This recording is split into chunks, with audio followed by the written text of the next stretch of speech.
Bonjour à tous, je suis ravi aujourd'hui de vous retrouver pour ce podcast sur la sénescence. On va vous expliquer un peu ce que c'est que la sénescence, car c'est un état physiologique dans lequel les cellules cessent de se diviser de manière permanente tout en restant métaboliquement actives. Ce processus en fait est une réponse à différents types de stress cellulaire et joue un rôle crucial dans plus d'un aspect de la biologie, notamment, évidemment, le vieillissement que l'on va mettre en numéro 1. La sénescence contribue au vieillissement des organes et des organismes avec le temps. L'accumulation de cellules sénescentes dans les tissus peut altérer leur fonction et favoriser des maladies liées à l'âge. Mais la sénescence a d'autres intérêts comme la suppression des tumeurs. En arrêtant la prolifération des cellules endommagées ou potentiellement cancéreuses, la sénescence agit comme un mécanisme de protection contre le développement des tumeurs. Troisièmement, c'est également un élément de réparation des tissus, ce que l'on ignore trop souvent. La sénescence joue ce rôle dans la cicatrisation, la réparation des tissus. Les cellules sénescentes peuvent sécréter des facteurs qui modulent l'environnement tissulaire et favorisent la réparation. Le développement embryonnaire. Pendant le développement embryonnaire, la sénescence est impliquée dans la régulation de la morphogenèse et le remodelage des tissus. Les cellules sénescentes.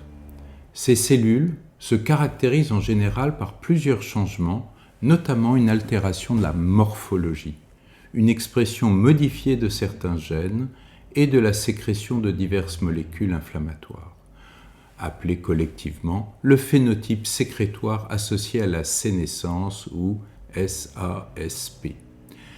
Bien que la sénescence ait des effets bénéfiques à court terme, comme nous l'avons vu, son accumulation à long terme contribue à des pathologies chroniques et des altérations des tissus. Cette sénescence cellulaire est un processus complexe par lequel les cellules cessent de se diviser et entrent dans un état de quiescence permanent. Ce mécanisme joue un rôle important dans le vieillissement, la suppression des tumeurs et la réponse aux dommages cellulaires. Voici quelques-uns des principaux mécanismes qui conduisent à la sénescence cellulaire.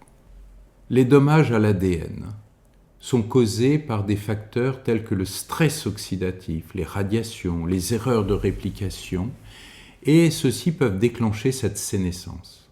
Les cellules endommagées activent des voies de signalisation qui arrêtent le cycle cellulaire pour éviter la propagation des mutations. Il y a également le raccourcissement des télomères en point 2. À chaque division cellulaire, les télomères, qui sont les extrémités protectrices des chromosomes, ils se raccourcissent et lorsqu'ils deviennent trop courts, ils déclenchent une réponse de sénescence pour empêcher la cellule de se diviser davantage, ce qu'on appelle l'apoptose, ce qui agit comme une barrière contre le cancer.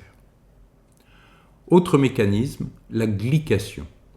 La glycation est un processus chimique non enzymatique, c'est très important, qui se produit lorsque les molécules de sucre, comme le glucose, se lient de façon covalente à des protéines ou des lipides. Ce phénomène se produit naturellement dans le corps et peut être accéléré par des niveaux élevés dans le sucre dans le sang. Ça nous concerne tous en fait. La glycation conduit à la formation de produits finaux de glycation avancée que l'on appelle classiquement AGE, pour Advanced Glycation End Products.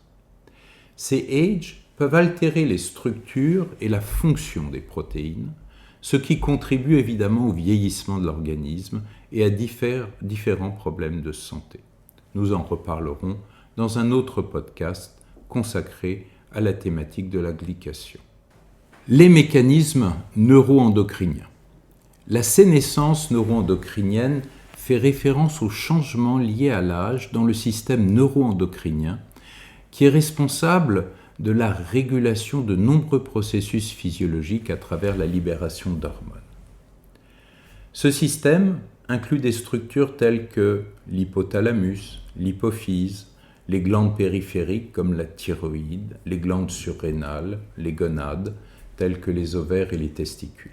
Les voies de signalisation des suppresseurs des tumeurs. Les protéines suppresseurs de tumeurs, comme la fameuse P53, la RB, jouent un rôle central dans l'induction de la sénescence. Elles sont activées en réponse à des signaux de stress et contribuent à l'arrêt du cycle cellulaire. Enfin, parlons du stress oxydatif. L'accumulation de radicaux libres et le stress oxydatif peuvent endommager les composants cellulaires, y compris l'ADN, mais également les protéines, les lipides, qui conduisent là également à la sénescence. Il faut également parler de la dérégulation des oncogènes. L'activation inappropriée d'oncogènes, qui sont des gènes qui favorisent la croissance cellulaire, peut induire une sénescence qu'on appelle oncogénétique. Cela agit comme un mécanisme de protection pour prévenir la transformation maligne. Il y a également un autre mécanisme qui est la sénescence induite par les cytokines. Certaines cytokines pro-inflammatoires peuvent induire la sénescence dans les cellules voisines et contribuent à un environnement inflammatoire chronique qui favorise la sénescence. Dernier point que nous allons aborder, c'est les altérations épigénétiques. Des modifications épigénétiques, telles que la méthylation de l'ADN et des modifications des histones, peuvent influencer l'expression génique et contribuent à l'état de sénescence. La sénescence cellulaire est donc un processus complexe et multifactoriel qui joue un rôle crucial dans le maintien de l'homéostasie tissulaire et la prévention du développement tumoral, mais également de la sénescence. Il faut également savoir que l'accumulation de cellules sénescentes avec l'âge peut également contribuer au vieillissement et à diverses pathologies liées à l'âge. À bientôt dans un nouveau podcast. En attendant, occupez-vous de votre santé et devenez acteur de celle-ci. À bientôt.